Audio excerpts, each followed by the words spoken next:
उपासकानां यदुपासनीयम् उपात्तवासं वटशाखिमूले तद्धाम दाक्षिण्यजुषा स्वमूर्त्यां जागर्तु चित्ते मम बोधरूपम् हृदयकुहरमध्ये केवलं ब्रह्ममात्रं ह्यहमहमिति साक्षादात्मरूपेण भाति हृदि विषमनसा स्वं चिन्वता मज्जता वा पवनचलनरोधादात्मनिष्ठो भवत्वम् योऽन्तः प्रविश्य मम वाचम् इमां प्रसुप्तां सञ्जीवयत्यखिलशक्तिधरस्वधाम्नाम् अन्यांश हस्तचरणश्रवणत्वगादीन् प्राणान्नमो भगवते पुरुषाय तुभ्यम्.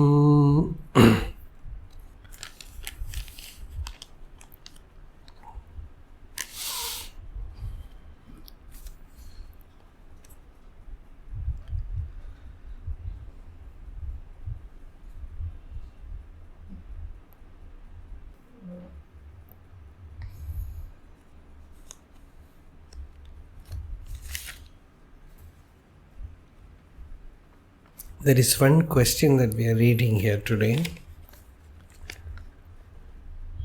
Spiritual path is overwhelming sometimes. Some days are beautiful. It feels nothing matters but only experience of God. However, other days when ego rules us and it becomes difficult to be. It makes me to give up and quit, but unable to go back to the rat race and unable to stick to my path, and leaves me on crossroads and lost. Being on the path needs constant purification, and it overwhelms when ego comes up. Sometimes disgusted, japa, chanting, vipassana, nothing works. And fear takes over. How to continue when this happens? Yarodadu? It's yours? Okay.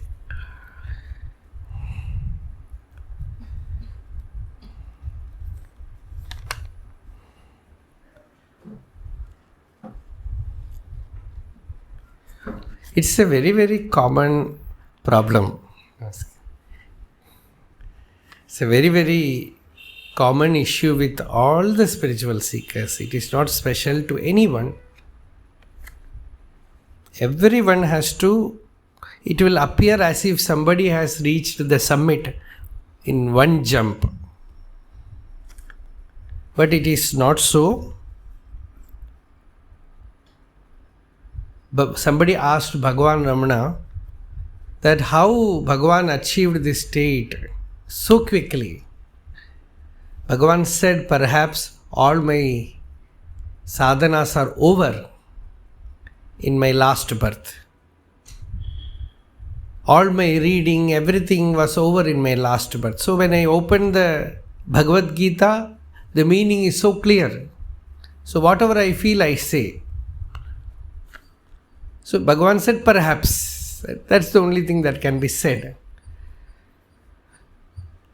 And in Aksharamanmalai, you can see how Bhagavan is picturing all this going and coming, and the stage which you have spoken, that crossroad. You are neither here nor there.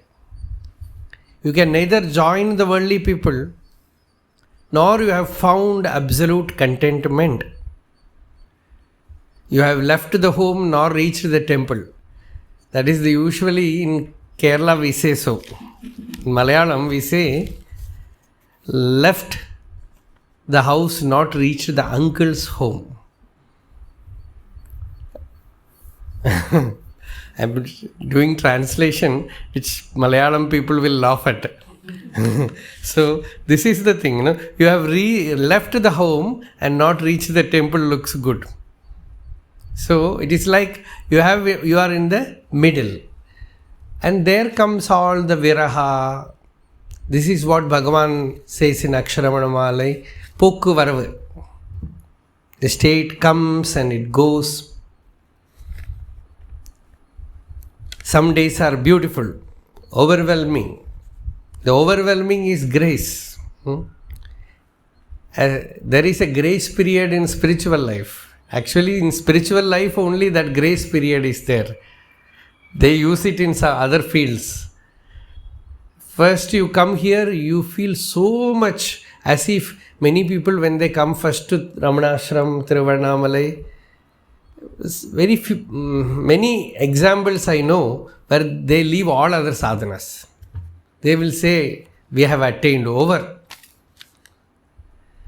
One lady came and she said, Swami, now I don't want to do any japa or anything. It's all over. She has come in a very good tradition, used to do lot of japa and puja also. So she said, all over. No, I cannot do anything. It is all deep, full. Then I just, I didn't laugh, I just smiled. From that she understood something is wrong. She said, why are you smiling? I said, we will continue this topic after 3 months. Exactly after 3 months, she came and said, Swami, I am in the old place. Just back to the same place. So this is what we call Sattva Guna, Rajo Guna and Tamo Guna. These 3 gunas are very active as long as we are in the physical body. In Gita, Bhagavan says, for everyone this will come. Prakasham pravritti moham. Prakasham cha pravrittim cha mohameva cha pandava. He didn't say sattva rajastama. He said light, dynamism, delusion. This light is sattva-guna. You feel like meditating, bhakti, feel like doing japa, so much of love, peace, all this comes. Mostly in the morning period will be like that. After breakfast, all gone. So usually for our Bhagavata Saptaha, we will say this. I will always have a choice that morning talk I will do. And then evening talk I will do, not in the meantime. The 10 o'clock means they will come after a heavy breakfast. Nothing will enter inside. And even if it goes inside, it will be deluding. So that is Tamoguna. The Tamoguna, so after taking food, you have to do some work. So that is why, many monks, they will not take breakfast. They will have their lunch in the afternoon, about 3 o'clock. And night also no food. So the whole day time will be fresh. And food for night is given by 3 or 4 o'clock. So this food, you cannot live without food. But food will either give you Rajoguna or Tamoguna. So when Sattva-guna is there, you have that meditativeness. When Rajoguna comes, you have to work. And Tamoguna comes, this is needed. Tamoguna is very much needed when you go to sleep. At that time, Rajoguna starts, it is a problem. So, these 3 will come and go. A person who knows the Tattva, he just understands this phenomenon and he never gets attached to anything. Sattva-guna comes and goes, okay. Rajoguna comes and goes, okay. Somebody asked Bhagavan, when I try to meditate, sleep overpowers, what should I do? Bhagavan said, sleep. Because when sleep comes, you cannot do anything. But you will wake up. When you wake up, inquire. When you wake up, meditate. Only that you can do. So, this is a common problem. Whenever the sattva is predominant, you take the mind to the deeper level. Make it abide in the self. And once that abidance becomes firm, sattvat sanjayate jnanam, rajaso lobhayevacha, pramada mohautu tamasaha bhavataha ajnanamevacha. From sattva guna, jnanam comes. When sattva guna is there, your clarity is perfect, your abidance is good, your meditation is wonderful, and rajasaha lobhayevacha. When rajoguna comes, it creates so much of desire, greed, and pramada. Pramada means heedlessness, inadvertence, fall, not able to listen. It comes with tamoguna. So, the little bit of sattva that is available to us, that moment you have to perfectly use and try to go beyond all the three gunas.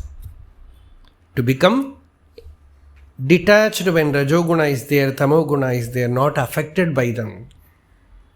To get that sthita prajnatva, stability. You cannot have stability in some mental experience. The sattva is also mental experience. You can have stability only in the self, which is beyond all the three gunas. So to abide in one's existence, to recognize that existence, actually we call recognition as pratyabhijna. To recognize what is ever existing, like a kantabharana. You are wearing a rosary and you are searching it here and there, like that. You are already having the self experience, the I am. That is Arunachala. Bhagavan says that is Arunachala. Tane tane tattvam. Idanai tane kattuvai Arunachala. This tan, this I am is Arunachala. So the attention focus is turned towards that I am, that pure awareness. And that is beyond sattoguna, rajoguna and tamoguna. And you will be able to abide there for a little bit of time. Then of course the ego will wake up. The force of prarabdha will come and it will pull you out. That is why we need all kind of sadhanas. Some activity oriented, many things are needed, some reading, some japa. That is why Giri Pradakshina is also recommended, so that the body will spend some of its energy there.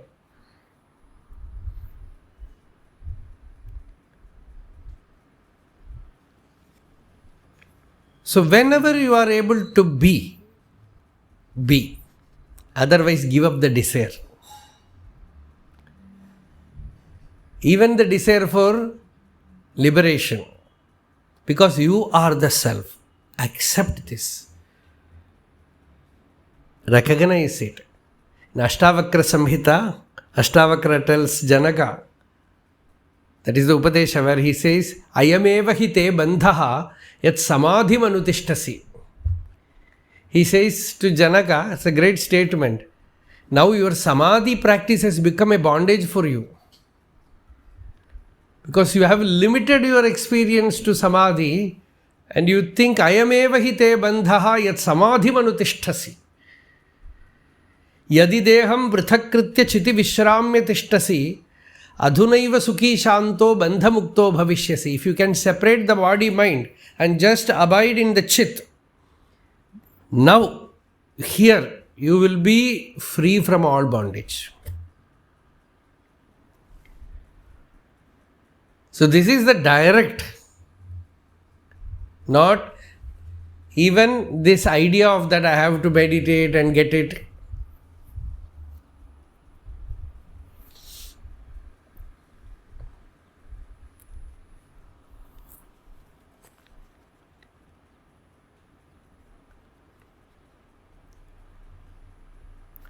When the ego rules, it becomes difficult. Where is the ego? The ego is only a delusion. Self-inquiry is given so that you will understand that the ego is a delusion.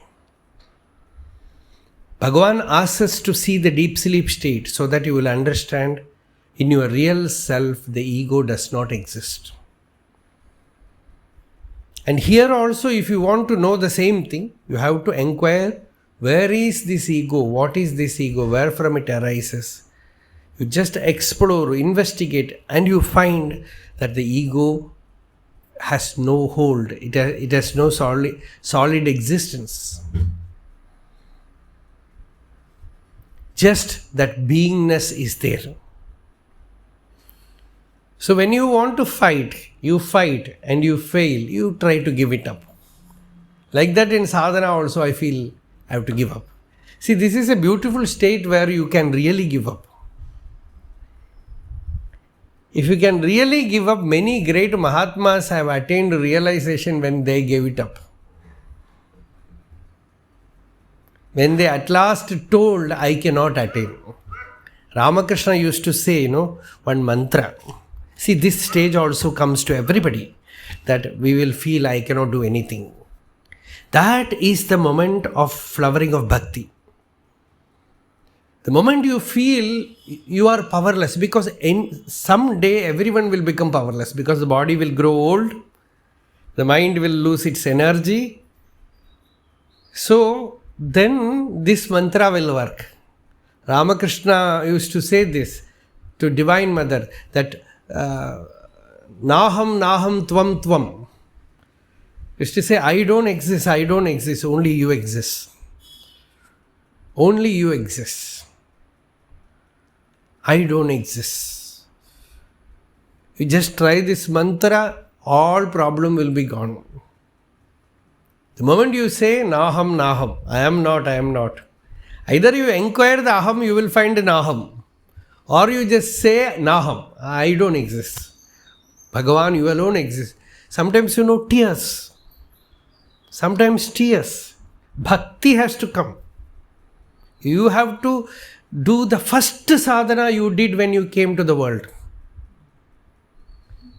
Nobody came out with meditation. Everybody came out with a great big cry, scream. So, Manikyavachakar says in Tiruvachakam, he had done lot of tapasya. So he says, I did this sadhana, that sadhana, this sadhana. Tandirathil kandumendirundorka tandiratin avvayin ulittum. Tandra means technique. He says, I thought I can get Shiva by this technique. I can get Shiva by that technique. And I will fail.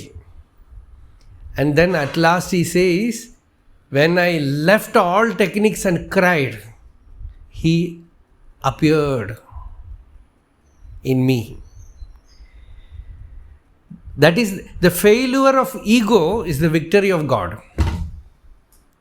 When the ego is vanquished, you find him there. So, bhakti is like a mother. Jnanam is like father. When you are able to do, it is jnanam. Enquiry, vichara, manana, nididhyasana. And bhakti is when you are not able to do anything, just surrender. Everyone has to do all these sadhanas. In Aksharamanamale, Bhagavan says to Arunachala, Arunachala, you pulled me out from my home and has left me in the streets. I am neither here nor there. Leaving me like this, it is worthless. This is what the seeker has written in this also. So that is a common problem which Bhagavan has said. Unable to go back to rat race and unable to stick to my path. Exact. The spiritual life, you walk forward, behind the road disappears. You have no choice even to, you can think I can go back, but to go back there is no road. The road by which you walked forth it vanishes. So you cannot go back. And going forward also you find, I am unable to go. Once I have told that example here. Sometimes, Bhagavan gives such examples. One elephant goes from Rishitirtham to Ramanashram. And in the body of that elephant, there is an ant. And the ant is walking from the head side of the elephant to the tail.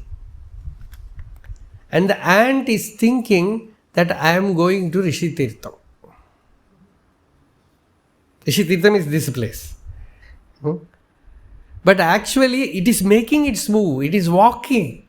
But all the while the elephant is moving towards Ramanashram. So the ant will ultimately land in Ramanashram. Like that is our spiritual life. Our sadhana, our effort is like the ant moving in the body of the elephant. And the moving elephant is grace. It is bearing you to the goal. But okay, you want to walk, you walk inside the train. Everybody will do it. From one compartment to the end compartment, from the first compartment to the last compartment, walk inside the train. But you are not going anywhere. Wherever the train is taking you, you are going there. And knowing this, the power of grace behind your sadhana will give you great relief, great shanti. So we need not be bothered about this, whether we will attain, whether we will achieve. That is why we have to take 2-3 tablets very often. One tablet is Naham Naham Tvam Tvam. Very often you tell Bhagavan, you alone exist, I don't exist, I don't want to exist. And another tablet is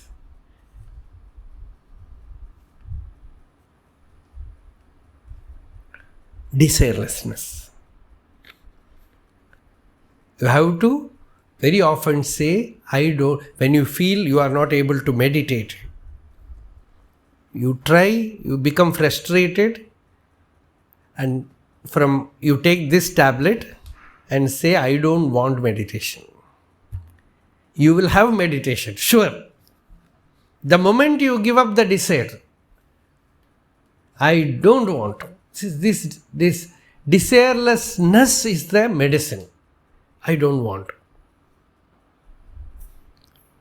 Many devotees said, we don't want liberation. One great saint told his disciple,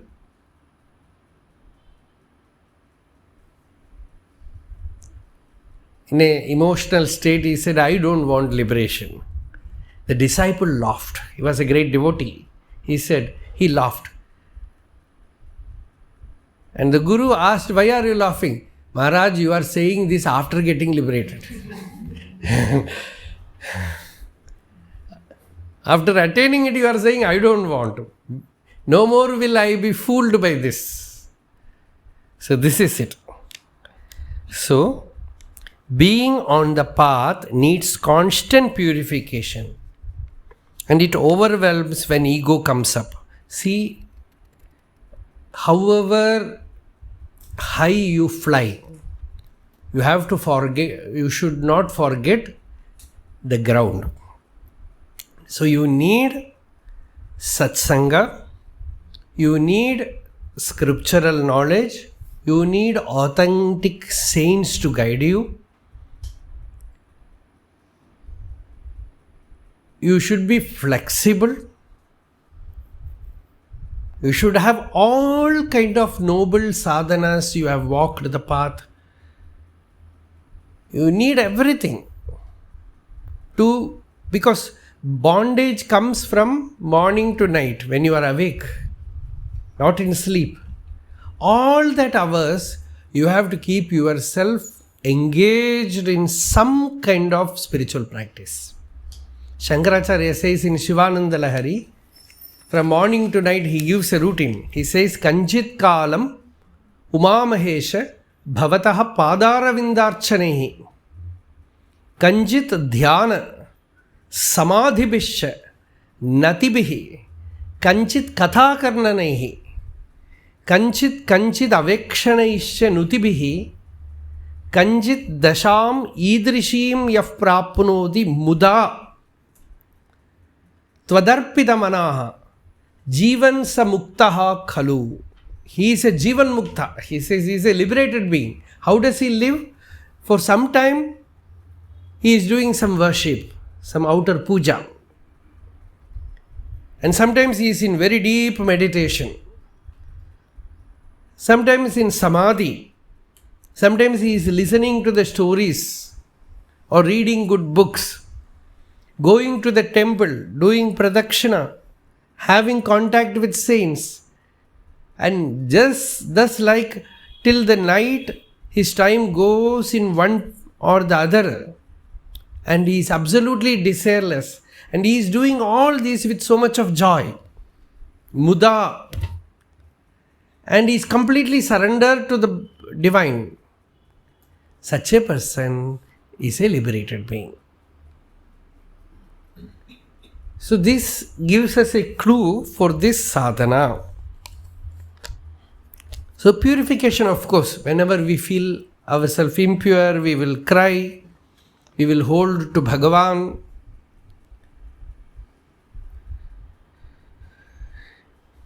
Sometimes disgusted, that is also very common. All these problems are very common. One disciple of Swami Yatishwarananda of Ramakrishna Math, he told Swami Yatishwarananda that I have all these problems. And Swami said, very good. It shows that you are doing sadhana. If you are not having these problems, something is wrong. You are not making any move. It is very good that you are doing sadhana. Fear takes over. That is also very common. Chadwick said to Bhagavan that there is fear. About what? Bhagavan asked. I don't know. A meaningless fear. Then Bhagavan said, find out who is afraid. The same medicine only. Find out, because it is the I which is appearing as fear. The fear element is one manifested form of avidya. You can see in Bhagavan's life this death experience, where it is not actually death experience, it is encountering the inner fear. The fear manifested in Bhagavan, and he was not afraid. Fear was there. He was not afraid. So, and then he transcended. This happens to almost every seeker once, or today or tomorrow, someday you will encounter this fear element. Everyone. And he has to transcend that. You have to go beyond that. This is certain. These things are all very common. I don't know whether I have to say, but it doesn't matter. At a certain stage of sadhana, this fear that is lying inside, it comes to the surface.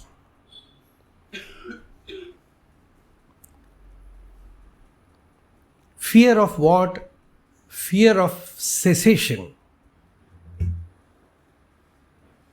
which we see in Bhagavan's life, which the Upanishad pictures as encountering death. Nachiketa did in Kathopanishad like that. So this thing can happen in our life also. Everyone's life. You have to consciously face this element and go beyond it.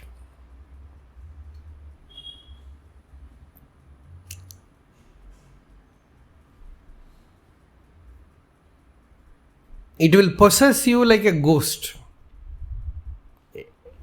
And you have to stay with it. And when you are able to absolutely transcend it, that is the most blessed moment in our life. I feel whether to say it or not. Once long back, perhaps 20 years, I think. Yes, 20 years it must be.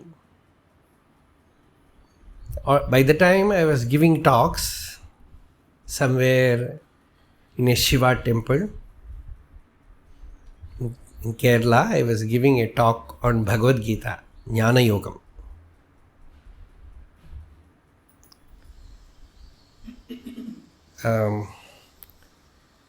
So when in my younger days I came to Bhagavan, this initiation into self-inquiry has happened. So the knowledge is very clear. I am not the body. And the experience of this pulsation within is also very clear. But I very clearly felt this is the state of Vishishta, Dvaita and Dvaita. Because they also say I am not the body. They don't say we are the body. They also say I am not the body. So the body is there. And I am not the body. And I am within the body, and something is there in me which is not the ego, which is pure consciousness. All these are very clear. With all that, one day perhaps from morning or night itself, the current started, I don't know.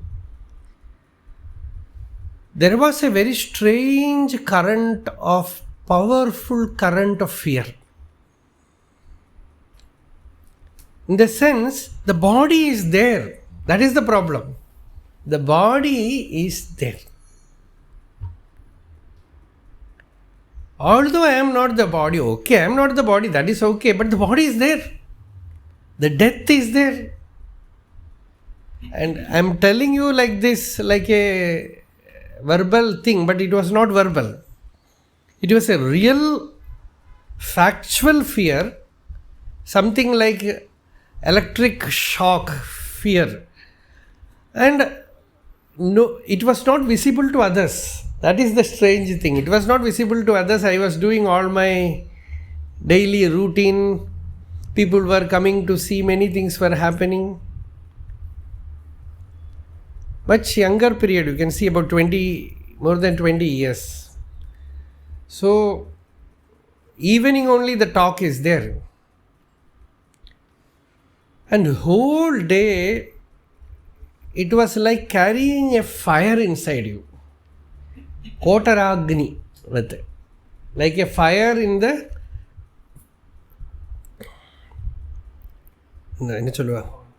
hollow of the tree. That is the example. It was really very, very difficult. Something deep within. And carrying this, I am sitting in that Shiva temple in the evening to give the talks. The whole day I have carried this current inside. There is a shiver inside. And I am not afraid. That is the mystery of it. I am not afraid. The fear is there, I am not afraid. I don't know why I have to call it fear, because it is fear. It is perhaps a collective bunch of ego, something. The shiver was there. And evening, some mystery happens, perhaps Parameshwara, Shiva. It was a very, very, very powerful Shiva temple there. Every day morning I used to sit. I used to stay in the Ramakrishna Mat opposite to it. the morning by about 4 o'clock I will be in the temple. Sometimes earlier also. I will wake up by 2:30. So by 4 I will be there. They will open the temple and till 6:30 I will sit there and come back. So the Gita was going on, the talk was going on. See, we take ourselves very simple. I am the body, this person talking like that. There are so many dimensions, you see. I was giving talks and the talk was very clear, and after listening, people said it was wonderful. Everything was going on as usual. On the other dimension, some great being was giving me Vedanta Shravana. I was attending another talk. Can you believe it? I was attending another talk. See, it has nothing to do with this person who is talking. This person is giving talk like as usual, but another dimension, perhaps we have to say that Ishvara himself was giving a talk. Some Vedanta Shravana was being done. It's very clear what is the idea is. The body, the mind, the ego, the world, it is all like mirage. No water, only appearance. In the self, there is no body, no mind, no ego. This Vedanta Jnana was being bombarded.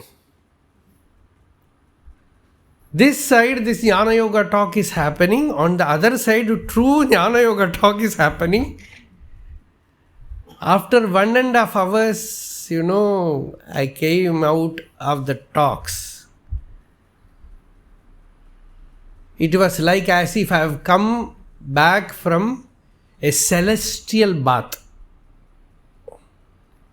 From true Ganga Snana. Over. The problem is over. Finished.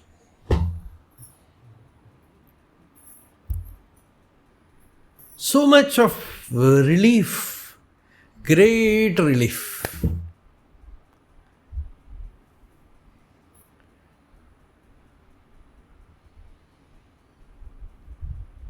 So, these things are not something that we cook inside this kitchen.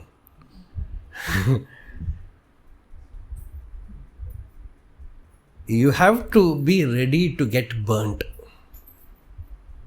You are not the cook, neither are you the cooker, you are the cooked. You will get cooked and get eaten by a strange cook who will then tell you that I am the cook, I am the food, I am the eater. Bhojanam, bhojyam, bhokta. The eater is him, the food is he, and he is the cook. So, till you touch that, you have to struggle. You have to struggle. You have to struggle.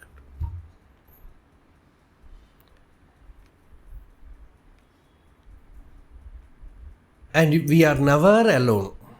Whenever you want, Ishvara is always there. He can come in any plane to give you upadesha, to give you peace. But you should be 100% honest. You want only this, nothing else. And if you cannot do any sadhana, just cry, that is enough. Bhagavan said, Serayanin mei neerayurugi kanneeratru azhiven Arunachala. If you are not coming and merging with me, I will melt my body and mind in tears. So this is actually a threat which Bhagavan is giving to Arunachala. So this is the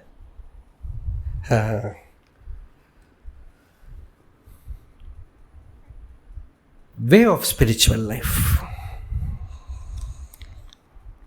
I think this is enough. Arunachala Shiva.